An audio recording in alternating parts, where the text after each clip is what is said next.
नमस्कार दोस्तों, एक समय की बात है, भगवान बुद्ध अपने शिष्यों को उपदेश दे रहे थे। तब उनके किसी शिष्य ने उनसे यह 3 सवाल किए। पहला, कौन किसके भाग्य का खाता है? दूसरा, संसार का सबसे बड़ा बलवान कौन है? तीसरा, जो अपनी बात से मुकर जाता है उसका अंत में क्या अंजाम होता है? गौतम बुद्ध कहते हैं, तुम्हारे यह तीनों ही प्रश्न बहुत ही महत्वपूर्ण हैं, क्योंकि इन तीनों प्रश्नों के उत्तर हर मनुष्य को जानना जरूरी होता है। इसलिए मैं तुमको यह कहानी सुनाता हूँ। उस कहानी में तुमको तुम्हारे इन तीनों प्रश्नों के जवाब मिल जाएंगे। कृपया तुम कहानी को ध्यान लगाकर सुनना। एक जंगल में एक विशाल बरगद का पेड़ था। उस पेड़ पर एक बाज पक्षी रहता था। उस बरगद से थोड़ी ही दूर पर एक बिल था। उस बिल में एक सर्प रहता था।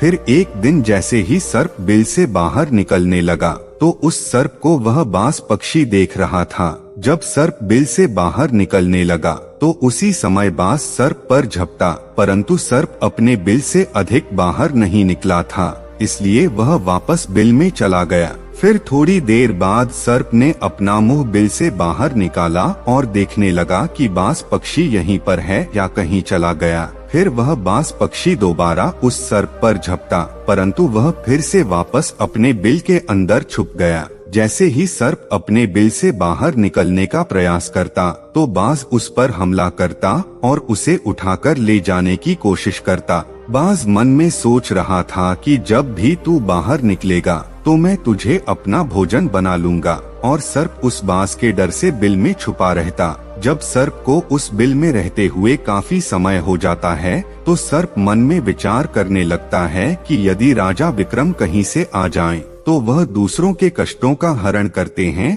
और राजा विक्रम ही ऐसे हैं जो मुझे इस बात से बचा सकते हैं। तो सर्प राजा विक्रम को याद करता हुआ उस बिल में छुपा रहता है। जो भी उस मार्ग से निकल कर जाता तो उसे सर्प कहता कि भाई, कोई मेरी बात राजा विक्रम तक पहुंचा दो या मुझे राजा विक्रम से मिला दो, तो मैं उसका जीवन भर एहसानमंद रहूंगा।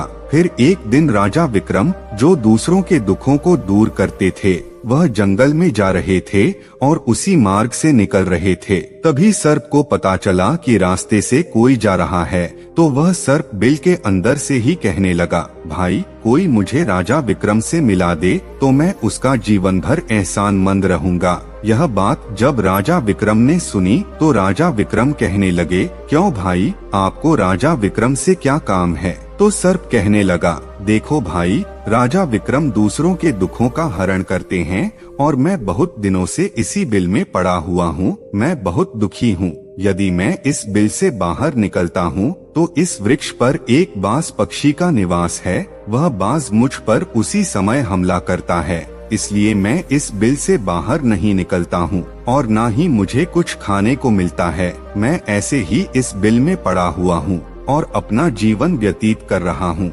राजा विक्रम कहने लगे, हे सर्पराज, मैं ही राजा विक्रम हूँ, बताओ तुम्हारे कष्ट का निवारण कैसे करूँ? तो सर्प कहने लगा, हे महाराज, जैसा आपको उचित लगे ऐसा ही कीजिए, लेकिन मेरा इस बात से पीछा छुड़ा दीजिए, नहीं तो यह एक दिन मुझे मार डालेगा। राजा विक्रम कहने लगे, हे सर्पराज, तुम कहो तो मैं तुम्हें इस वन में कहीं दूर छोड़ दूं। सर्प कहने लगा, महाराज, जब आप मुझे दूर छोड़ने जाओगे तो यह बाज हमें देख लेगा और यह वहीं पर जाकर फिर से बैठ जाएगा और मौका मिलते ही यह मुझे मार डालेगा। राजन, आप मुझे कुछ समय के लिए आपके पेट में बिठा लीजिए। आप पेट में बैठने के लिए मुझे स्थान दे दीजिए। जब इस बाज को पता नहीं चलेगा कि सर्प कहाँ गया और मैं तुम्हारे साथ इस वन से बहुत दूर चला जाऊंगा और आगे जाने के बाद मैं तुम्हारे पेट से बाहर आ जाऊंगा। राजा विक्रम कहने लगे, ठीक है सर्पराज, तुम मेरे पेट में प्रवेश कर जाओ। राजा विक्रम ने अपना मुंह खोल दिया और वह सर्प राजा विक्रम के पेट में प्रवेश कर गया और राजा विक्रम के पेट में जाकर बैठ गया। जब राजा विक्रम वन में आगे गए और काफी दूर पहुंचने के बाद उस सर्प से कहने लगे, हे नागराज, अब आप मेरे पेट से बाहर आ जाइए। अब यह सुनसान वन है, इसमें कोई बाज आपको परेशान नहीं करेगा। यह बात सुनकर नागराज कहने लगा, नहीं महाराज, अब मैं आपके पेट से बाहर निकलने वाला नहीं हूँ। राजा विक्रम ने कहा, क्यों भाई, आपने तो मुझसे यह वादा किया था कि आप मुझे आगे सुनसान वन में छोड़ देंगे और मैं आपके पेट से बाहर निकल जाऊंगा।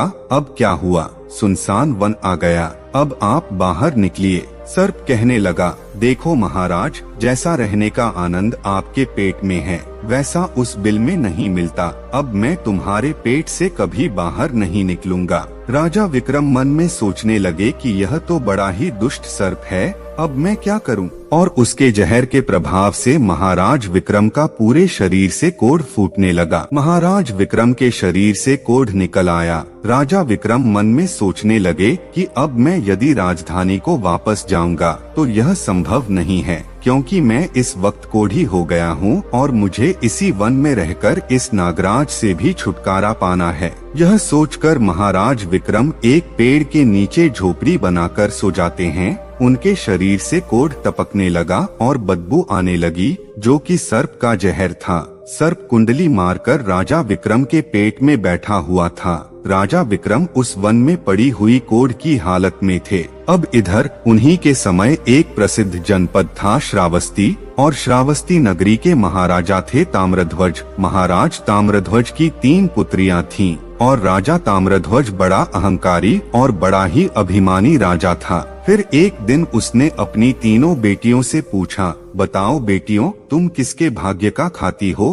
फिर उनमें से 2 बेटियां तो राजा के डर से कहती हैं, पिताजी, हम तो आपके भाग्य का ही खाते हैं। परंतु उनमें से राजा की एक पुत्री चित्रलेखा कहती है, नहीं पिताजी, मैं किसी के भाग्य का नहीं खाती हूँ, मैं तो केवल अपने ही भाग्य का खाती हूँ। उस बेटी की बात सुनकर राजा को बहुत क्रोध आया और राजा ने उसी समय नाई और ब्राह्मण को बुलाया और नाई और ब्राह्मण से कहने लगे, इन दोनों बेटियों का रिश्ता तो आप किसी राजा के यहाँ करके आइए, और जो यह बड़ी वाली बेटी है इसका रिश्ता किसी कूढ़ी, कलंकित या जिसके हाथ पैर नहीं हो उसके साथ करके आइए। फिर राजा का आदेश मिलते ही नाई और ब्राह्मण उन तीनों बहनों का रिश्ता करने के लिए चल देते हैं। उन्होंने राजा की दोनों छोटी बेटियों का रिश्ता तो राजवंशों में कर दिया, परंतु तीसरी बेटी के लिए वर ढूंढते ढूंढते हुए उसी वन से निकल रहे थे जहां राजा विक्रम अपनी झोपड़ी में कोढ़ी के रूप में पड़े हुए थे।